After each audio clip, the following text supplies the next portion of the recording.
So is the approach to the plan justified in Greenbelt terms? Well, I believe no, because their own policy, ED6, supports the expansion of schools, yet their proposals will constrain St Peter's schools. The proposals are, in my view, flawed planning. They are based on the culture that the council has adopted over many years, a so-called residual green belt. In other words, you have existing developed land and everything else is in the green belt. So the inner green belt boundary is drawn tight to the urban edge, and you then take out areas to meet your planning needs. Well, unfortunately, the council has failed to identify St Peter's School's planning needs, and despite our earlier submission, they have therefore drawn the inner boundary tight to our developed buildings. A closer examination, and I would like to invite the inspectors to come and visit the school and see for themselves the problems I've articulated today.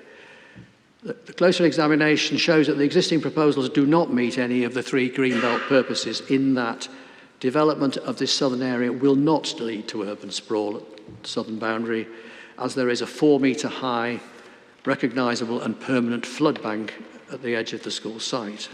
And any development could not be construed as intrusion into the countryside. And because of our strong existing urban boundaries, any development would not impact on the historic character and setting of the city.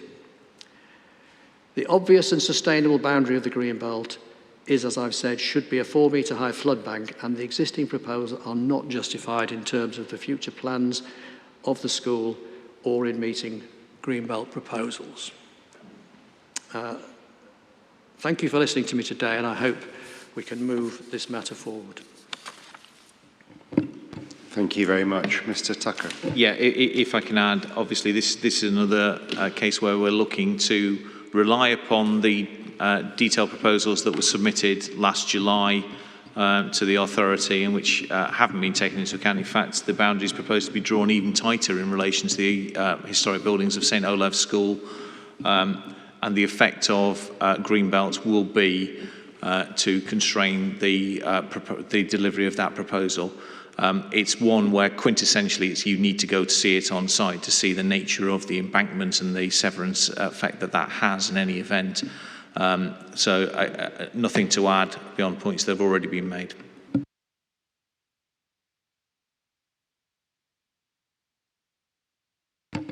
Mr. Elvin, the council's position on this. To some degree, it's similar to Askham Bryan. It's a control issue.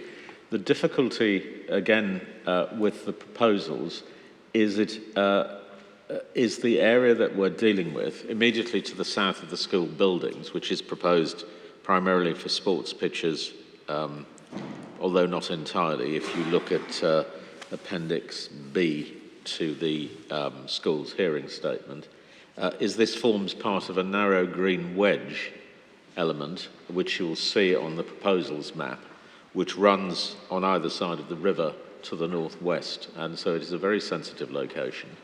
And it's appropriate to control, we say, with the requirement for very special circumstances, to the extent that proposals are put forward which are not appropriate. And as I say, a lot of what is proposed in the master plan, if you look at Appendix B, are sports pitches, but some buildings appear to be proposed in a sort of bright blue which overspill the boundary.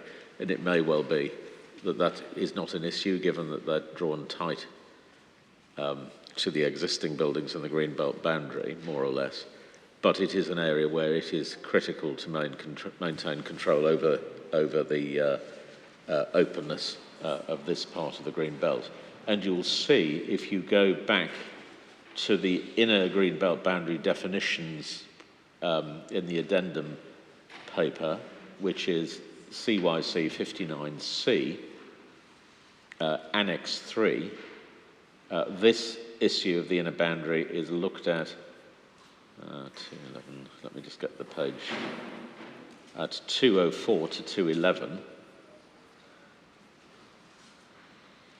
This is, the references are also given in the area of disagreement, which sets out the rival positions again, as it did with Askham Bryan and St John's.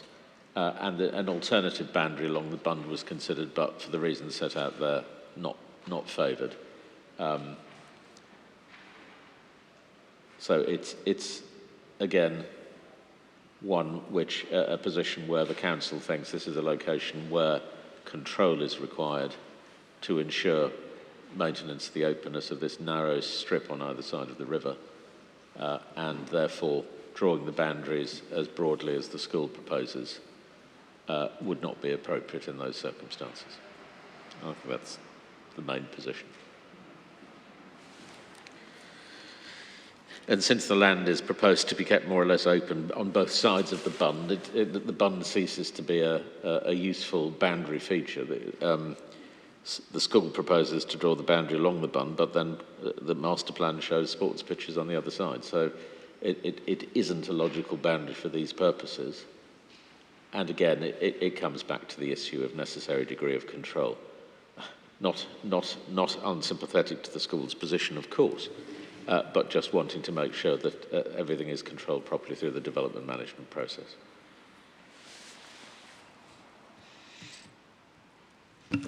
If I might, I'm not going to add very much. Mr. Elvin's absolutely right to draw attention to Appendix B. Appendix B, which overlays the proposed greenbelt boundary over the master plan, and also shows you the nature of the bund. When you sirs go out on site, it really would be worthwhile taking this with you, identifying the council's a proposed greenbelt boundary mentally as one goes along, and walk along the path which is on the top of the bund, and ask yourself two questions. Firstly, whether or not there is an obvious change between land to the south of the bund and land to the north of the bund, and I'd respectfully suggest that the change is dramatic, and even with a couple of pitches on the other side, on the northwest, it would still be dramatic. So that's the first point. And the second point is ask oneself how sensible the council's proposed boundary is, mindful that it relates to buildings which are proposed by my client not to have very much more of a life, such as the tatty 1960s building at St Olave's, which has all the problems that Mr Woolley's just identified. To be blunt, standing on the bund, looking north over there and looking at the master plan proposals, the council's boundary is daft, to use a Yorkshireism. But that's a matter for your site visits, sirs. On that issue, Mr Tucker's effectively asking you to give an advanced determination of a planning application in special circumstances. Entirely accept that the existing building needs replacement, but those need to be dealt with in terms of the normal control policies for the green belt. As to the change in character on either side of the bund, of course, green belt is not designated by reference to quality of the land, but to openness and its strategic value.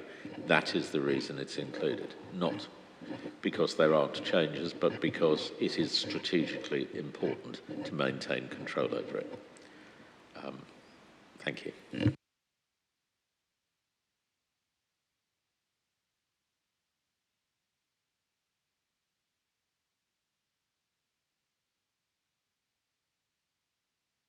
We don't have any further questions on that. Anything else from anyone else? Okay. So can I just make a point about Mr Elvin's comments about the openness of the greenbelt, because the actual analysis that the council have submitted on why this is greenbelt is because if it were to be developed, it would affect the character and setting of the city, and I fail to understand how expanding the edge inside a 4-metre high flood bank would impact on the character and setting of the city. It's not about openness in your analysis. The answer's in the green belt CYC 59C. It's because of the green wedge.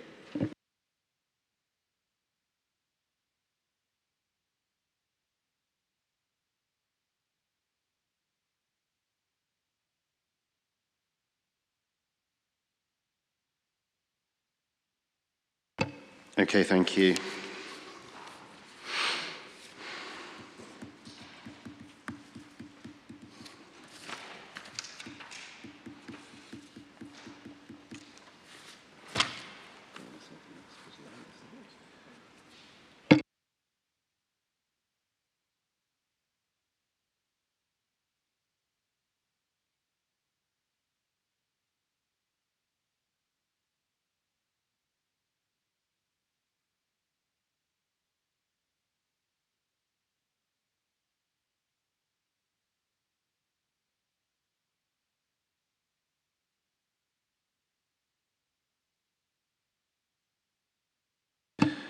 Okay, thank you very much for that. Are there any other establishments or issues that we need to talk about today? Not for my part, sir. Thank you. Yeah, we thought as much. We're also mulling the idea of whether or not we might be able to take a short-ish visit to St John's this afternoon. I don't know if that's something that can be facilitated. I'm sure that was on somebody immediately facilitating that. That was the cause of the telephone call from Mrs O'Neill, who obviously apologises through me. Sir, could I also point out that if you wanted to go to St Peter's School, then it is within walking distance of these premises, and we would be able to facilitate a chaperone who would be... in fact, actually, as the school is closed, you could probably wander around without a chaperone.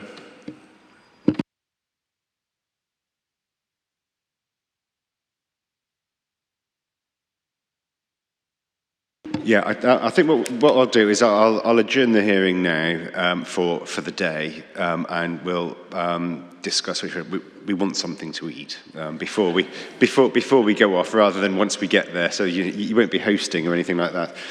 But yeah, I think in the circumstances, well, we'll consider whether we can do both. But I think that in the circumstances, going to St Peter's this afternoon might be our first priority.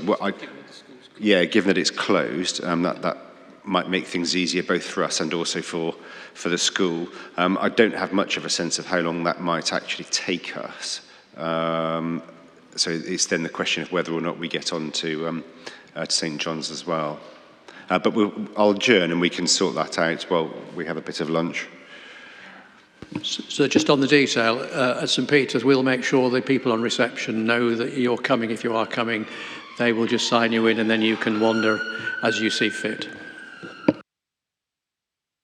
Yeah, grateful for that. Thank you very much. Yeah, I'll have a conversation, Mr Woolley, but it may be that you would need somebody to point you in the right direction, but also let you know to go over the footbridge, etc., and things of that nature.